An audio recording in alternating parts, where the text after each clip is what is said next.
میرے نبی ممبر پر آئے، کہنے لگے ماذا یستقبلکم وماذا تستقبلون، وہ کون آ رہا ہے؟ صحابہ وہ کون آ رہا ہے؟ پھر ہم نے کہا وہ کون آ رہا ہے؟ حضرت عمر کھڑے ہو گئے، یا رسول اللہ اوحی نزل، کیا کوئی وحی آ گئی؟ کہا نہ۔ کیا کوئی دشمن آ گیا؟ نہیں۔ تو پھر کون آ رہا ہے؟ آپ نے کہا رمضان آ رہا ہے، رمضان آ رہا ہے۔ شہر رمضان الذی انزل فیہ القرآن، رمضان کے لفظ اور روزے میں کیا جوڑ ہے؟ رمضان کہتے ہیں جل جانا، جل جانا، جل جانا۔ تو اس کو روزے کے ساتھ کیا مناسبت ہے کہ جب کوئی مرد عورت روزہ رکھتا ہے یا رکھتی ہے تو پچھلے 330 دن کے گناہ، آج روزہ رکھا، بھٹی تیار ہو گئی، گناہ ڈال کے جلاؤ، دوسرے دن اور گناہ جلاؤ، تیسرے دن اور گناہ، چوتھے دن اور، 30ویں دن سارے گناہوں کو اللہ تعالیٰ جلا کے راکھ کر کے ایمان والے مرد عورت کو پاک کر کے صاف کر کے آخری رات کہتا ہے جاؤ بخشے بخشائے چلے جاؤ۔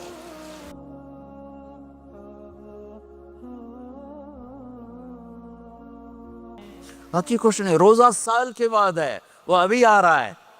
میرے نبی پہ 9 رمضان آئے، 9 میرے نبی پر 9 رمضان آئے۔ مدینہ جانے کے بعد ہجرت کے دوسرے سال شعبان کی 2 تاریخ کو پیر کے دن روزے کا فرض ہونا نازل ہوا، اور میرے نبی ستمبر میں پہنچے ہیں مدینہ منورہ، اور رمضان یوں پیچھے جا رہا ہے، ستمبر سے اگست میں آیا ہے، اگست سے جولائی میں آیا ہے، اور جولائی سے جون میں آیا ہے، اور میرے نبی اللہ کے پاس چلے گئے۔ سارا رمضان میرے نبی نے گرمی کا گزارا، 9 رمضان سارے گرمی کے روزے، اور میرے نبی کی سحری ہوتی تھی 2 کھجور اور 1 گلاس پانی پر روزہ رکھتے تھے عام طور پر، کبھی کبھی کھانے کو بھی مل جاتا تھا، لیکن 2-3 کھجوریں اور 1 گلاس پانی۔ اس پر میرے نبی نے 9 رمضان گزارے، اعتکاف کر کے دکھایا، پورا مہینہ 20 دن 10 دن، پھر ساری زندگی 10 دن کا اعتکاف فرمایا شب قدر کی تلاش میں، اور امت کو خوشخبری سنائی۔ رمضان آ رہا ہے تو میں تھوڑی سی تفصیل بتا دوں۔ میرے نبی ممبر پر آئے، کہنے لگے ماذا یستقبلکم وماذا تستقبلون، وہ کون آ رہا ہے؟ صحابہ وہ کون آ رہا ہے؟ پھر ہم نے کہا وہ کون آ رہا ہے؟ حضرت عمر کھڑے ہو گئے، یا رسول اللہ اوحی نزل، کیا کوئی وحی آ گئی؟ کہا نہ۔ کیا کوئی دشمن آ گیا؟ نہیں۔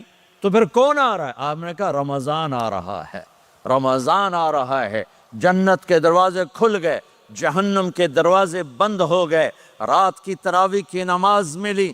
آپ کا رمضان آج کل بڑا اوکھا ہوگا لیکن اجر بھی بڑا ہوگا۔ میں نے 1 دن پہلے واپسی رکھی بھی، 18 گھنٹے گون ہی تھے بکھا رہے۔ آپ تو پھنسے ہوئے، میں تو نہ پھنسوں، تو اس کا اجر بھی اس کے مطابق ہوگا، اجر بھی اس کے مطابق ہوگا۔ تو میرے نبی کا سارا رمضان گرمیوں میں گزرا ہے، گرمیوں میں گزرا ہے، اور آپ نے 3 دن تراویح کی نماز پڑھائی۔ پہلے کسی امت پہ تراویح نہیں آئی، ہماری امت، اس امت پہ تراویح کی نماز آئی۔ پہلی امت کا روزہ مشکل، تو ہمیں ایک آسانی ملی، قیس بن سرمہ۔ پہلی امت کا روزہ 24 گھنٹے، 24 گھنٹے، 24 گھنٹے۔ جب ہمارے اوپر رمضان آیا 24 گھنٹے، پہلا روزہ، دوسرا روزہ۔ قیس بن سرمہ ایک صحابی ہیں، اونٹ چرانے والے۔ اگلا روزہ کیسے شروع ہوتا تھا؟ سورج ڈوبنے کے بعد آنکھ لگ گئی، روزہ شروع ہو گیا، روزہ شروع ہو گیا۔ جب تک جاگ رہے ہو کھاتے رہو، آنکھ لگی روزہ شروع ہو گیا۔ یہ گھر آئے، کہنے لگے بیوی سے کوئی افطاری ہے؟ کہنے لگے ویلے بیٹھے ہیں، کیسے کوئی نہیں۔ پھر کہنے لگے تو اتنا تھک کے آیا ہے تو چلو میں تیرے لیے کچھ انتظام کر کے لاتی ہوں۔ اب یہ تھکے ہوئے آئے تھے، یہ لیٹے اور آنکھ لگ گئی، سورج ڈوب گیا، بیگم کو آنے میں دیر ہو گئی۔ جب وہ آئی دیکھا تو سوئے ہوئے، کہا لگتا ہے ابن سرمہ، ارے سرمہ کے بیٹے تیرا تو کم ہو گیا۔ ان کی آنکھ کھلی، کیا ہوا؟ کہ اگلا روزہ شروع ہو گیا۔ تو ظہر کی نماز میں آئے مسجد میں تو بے ہوش ہو کے گر گئے. تو اللہ کے نبی نے پوچھا اس کو کیا ہوا؟ کہ یا رسول اللہ یہ سحری کے بغیر روزہ شروع کر دیا. تو میرے نبی کا دل ایک دم مٹھی میں آیا. تو میرے اللہ نے قرآن اتارا، چل میرے حبیب آپ کو رنجیدہ نہیں دیکھ سکتا، آپ کی امت کو اجازت ہے سحری تک کھاؤ، کلوا واشربوا حتی یتبین لکم الخیط الابیض من الخیط الاسود من الفجر ثم اتموا الصیام الی اللیل. رات کو آسانی کر دی، کھاؤ پیو. پہلے جب روزہ شروع ہوا تو ہر شے حرام ہوگی، بیوی بھی حرام ہوگی، خامد بھی حرام ہوگا، ہر شے حرام ہوگی. ایک دو واقعات اس طرح اوپر نیچے آئے کہ میرے رب نے سارا نظام بدل. ایک اور بدو آ گیا، یا رسول اللہ میں تو مارا گیا. آپ نے کہا کیا ہوا؟ کہ میں روزے کی حالت میں بیوی کے پاس چلا گیا. آپ نے کہا اچھا تو غلام آزاد کر. کہ میں غریب بندہ کہاں سے غلام آزاد کروں؟ آپ نے کہا تو پھر 60 مسکینوں کو روٹی کھلا. کہنے کا میں آپ مسکین ہوں، میں کتوں روٹی کھواؤں؟ آپ نے کہا اچھا پھر 60 روزے رکھ. کہنے کا ایک روزے آئے کم کیتا 60 روزے کی تھپ. ایک روزے میں یہ چاند چڑھایا، 60 روزوں میں کیا کروں گا؟ تو آپ بڑا ہنسے. آپ نے کہا اچھا بیٹھ جا. تھوڑی دیر گزری تو ایک صحابی آئے، یا رسول اللہ یہ صدقے کی کھجوریں ہیں. تو آپ نے او بھائی کتنے ہیں کہ بیٹھا کیوں رہا، یہ لے جا اور مدینے کے 60 غریبوں کو دے دے.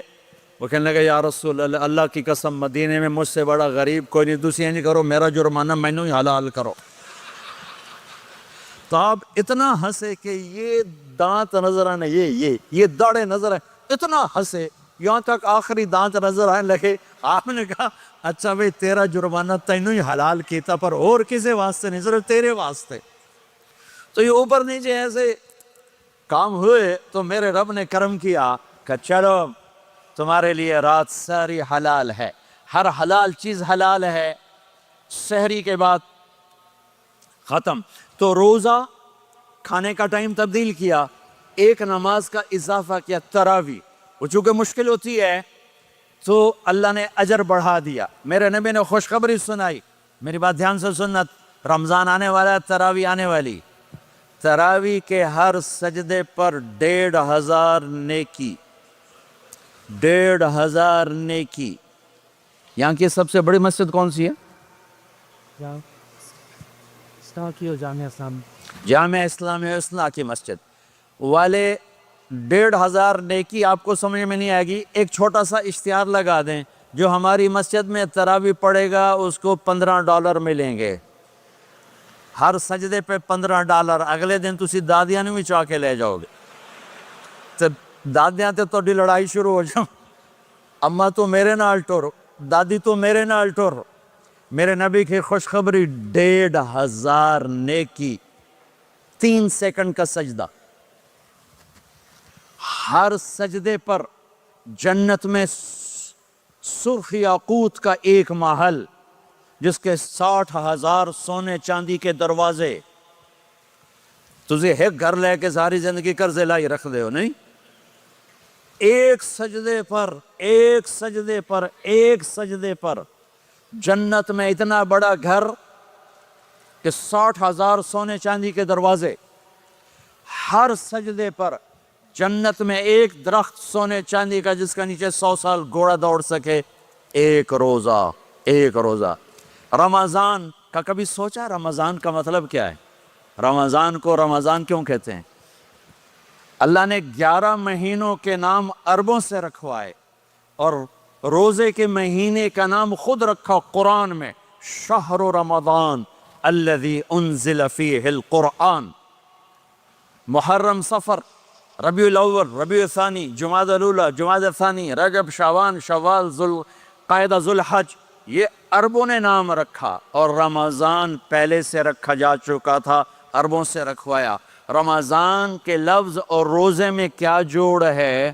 رمضان کہتے ہیں جل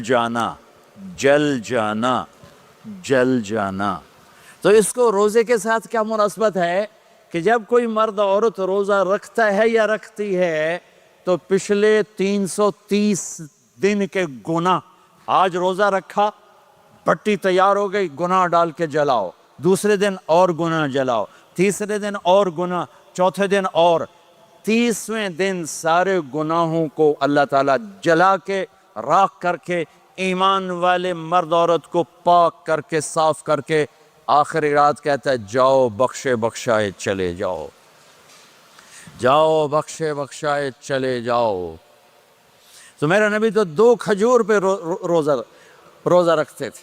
اور ایک بڑا خوبصورت واقعہ ہے رمضان کا، کہیں سے بکرے کی سری پکی ہوئی آ گئی تو آپ بڑے شوق سے کھا رہے تھے، اور ساتھ ارباز بن ساریہ بھی تھے، حضرت علی بھی تھے اور حضرت مقداد بھی تھے، 3-4 آدمی سری کھا رہے تھے۔ بلال رضی اللہ تعالیٰ عنہ آئے کہ یا رسول اللہ سحری کا ٹائم ختم ہو گیا ہے، میں اذان دینے جا رہا ہوں، آپ کھانا پینا بند فرما دیں۔ اب میں کہا ٹھیک ہے، وہ باہر چلے گئے، اذان دینے لگے، پھر خیال آیا میں دیکھ لوں کہ آپ نے کھانا چھوڑا کہ نہیں چھوڑا، واپس آئے تو آپ کھا رہے تھے۔ میں نے کہا یا رسول اللہ واللہ لقد اصبحت، اللہ کی قسم صبح ہو گئی۔ آپ نے ہاتھ پیچھے کر لیا، کہا ارے بلال نہیں ہوئی تھی، نہیں ہوئی تھی، تیرے قسم کھانے پر اللہ نے پہلے نکال دیا اس کہ تیری قسم جھوٹی نہ پڑے۔ حضرت علی نے فرمایا اگر بلال قسم نہ اٹھاتے تو جب تک میرے نبی کھاتے رہتے اللہ صبح کو پیچھے ہٹاتے جاتے۔ دیگ پک رہی تھی، ابو عبیدہ رضی اللہ تعالیٰ عنہ بن جراح وہ دیگ پکا رہے تھے، بکرا۔ آپ نے کہا ابو عبید یہ مجھے بکرے کی دستی پکڑانا، اگلے بازو، آپ کو اگلے بازو کا گوشت پسند تھا، گردن کا گوشت پسند تھا، یہ کمر کی پٹھ کا گوشت آپ کو پسند تھا، دودھ پسند تھا، برنی کھجور پسند تھی، عجوا کھجور پسند تھی، تازہ روٹی پسند تھی۔ آپ یا تازہ کھاتے تھے یا فاقہ، توڑی طرح نہیں 8 دن پکا کے فریڈن ٹھوک دے ہو تو کٹ کے گرم کیتی رکھو تو کھاتی رکھو، یا آپ تازہ کھاتے تھے یا فاقہ فرماتے تھے۔ ایک دفعہ فتح مکہ پر ام ہانی کے گھر آپ نے باسی روٹی کھائی، ورنہ آپ نے ہمیشہ تازہ یا فاقہ یا تازہ یا فاقہ، کبھی جس کھانے پہ رات گزر جاتی اسے نہیں کھاتے تھے۔ تسی ماشاءاللہ 8 راتوں جو کھدی جان ہاں۔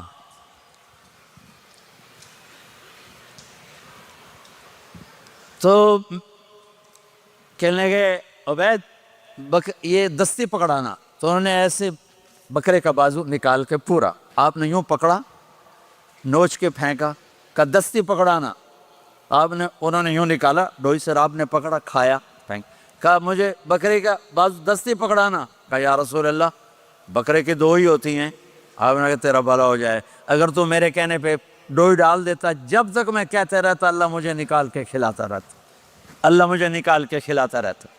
اللہ نے رمضان بھیجا ہوا ہے، رمضان آ رہا ہے، اللہ کی رحمتوں کا جنت کے دروازے کھل گئے، جہنم کے دروازے بند ہو گئے، ایک دوسرے کو معاف کر دو، روزے کی حفاظت کرو۔ آپ بہت سے بہن بھائی آئے بیٹھے ہو، لڑے ہوئے ہو گئے، ناراض ہو گئے، میاں بیوی لڑے ہوئے ہوں گے، بھائی بہنیں لڑی ہوں گی، رمضان آ رہا ہے، تیاری کرو۔ جیسے حج پر جانے سے پہلے معافیاں مانگتے ہو، رمضان سے پہلے بھی ایک دوسرے سے معافی مانگو، ایک دوسرے کو معاف کرو، ایک دوسرے کو درگزر کرو، خود جا کے معافی مانگ لو، اللہ آپ کا مقام اونچا کر دے گا، مرتبہ اونچا کر دے گا۔ آخری رات اللہ تعالیٰ فرماتے ہیں جاؤ، تمہارے رات کی قیام اور دن کے روزے کے بدلے تمہیں سب کو معاف کر دیا، مانگو۔ اور ایک رات اللہ نے شب قدر بنائی جو 1000 راتوں کے برابر کر دی۔ وہ آج آپ کی تو راتیں بڑی چھوٹی ہیں، 5 راتیں جاگ لو، 3 گھنٹے دی بھی نہیں رات ہوں دی، تو 5 راتیں جاگ لو، 21 23 25 27 29، ان میں سے ایک رات ضرور شب قدر ہوگی۔ ایک رات کا جاگنا 80 سال کی عبادت سے بڑھیا ہو جائے گا، صرف ایک رات کا جاگنا، ایک رات کا جاگنا۔ ایک شرط ہے، دل میں بغض نہ ہو، نفرت نہ ہو، حقارت نہ ہو، کسی مسلمان کو حقیر نہ جانو، بلکہ کسی انسان کو حقیر نہ جانو، تو آپ کی بندگی اللہ کی بارگاہ میں پہنچ کر آپ کے مقام کو اونچا کر دیں گی۔ تو عبادات میں ایک نماز ہے، پھر ایک روزہ ہے، پھر زکوٰۃ اور حج مالدار لوگوں کا فریضہ ہے، غریبوں کا نہیں ہے، متوسط طبقے کا نہیں ہے۔ تو عبادات کا جو نصاب ہے بڑا مختصر ہے، 5 نمازوں پہ کتنا وقت لگتا ہے، روزے سال کے بعد آتے ہیں، گنجائش ہے، بیمار ہو بعد میں رکھ لو، مریض ہو بعد میں رکھ لو، زکوٰۃ سارے سال میں کسی وقت دے دو، حج زندگی میں کب کسی وقت کر لو، یہ ایک چھوٹا سا نصاب ہے۔ دوسرا میرے نبی کی زندگی کا پہلو جسے میں ہائی لائٹ کرنا چاہتا ہوں، جو نمایاں ہیں، جو روشن ہے، وہ میرے نبی کی زندگی ہے، وہ میرے نبی کے اخلاق ہیں، وہ میرے نبی کا درگزر ہے، میرے نبی کا پیغام محبت ہے۔